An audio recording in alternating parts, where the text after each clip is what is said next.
যাদের সময়ের অভাবে বাড়ির থেকে বেরোনো সম্ভব হচ্ছে না, নিজের গ্রামটা একটু ঘুরে দেখুন।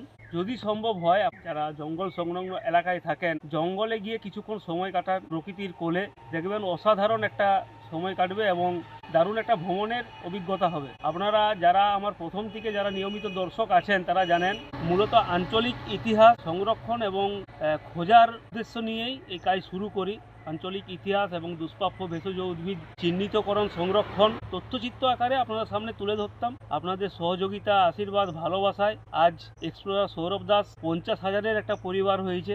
এই আঞ্চলিক ইতিহাস বা আমি যে ধরনের কন্টেন্ট করি সেগুলো সাধারণত একটু বোরিং টাইপেরই কন্টেন্ট হয়, কিন্তু সেই কন্টেন্টগুলো যে এত মানুষ দেখেছেন এবং এরকম জায়গায় পৌঁছেছেন, সত্যি এটা একটা অনেক বড় প্রাপ্তি। আমাদের যে বগড়ি প্রবাহিকা সংসদের পক্ষ থেকে যে বগড়ি দর্পণ পত্রিকা প্রকাশ করা হয় তার দ্বিতীয় সংখ্যা আমরা খুব শীঘ্রই প্রকাশ করছি।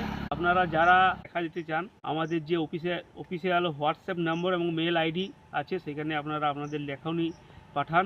1000 শব্দের মধ্যে। 13ই বৈশাখ আমাদের লেখা জমা নেওয়ার শেষ দিন। আপনারা লেখা দিন, আপনাদের লেখা আমাদের পরবর্তী সংখ্যায় তুলে ধরা হবে।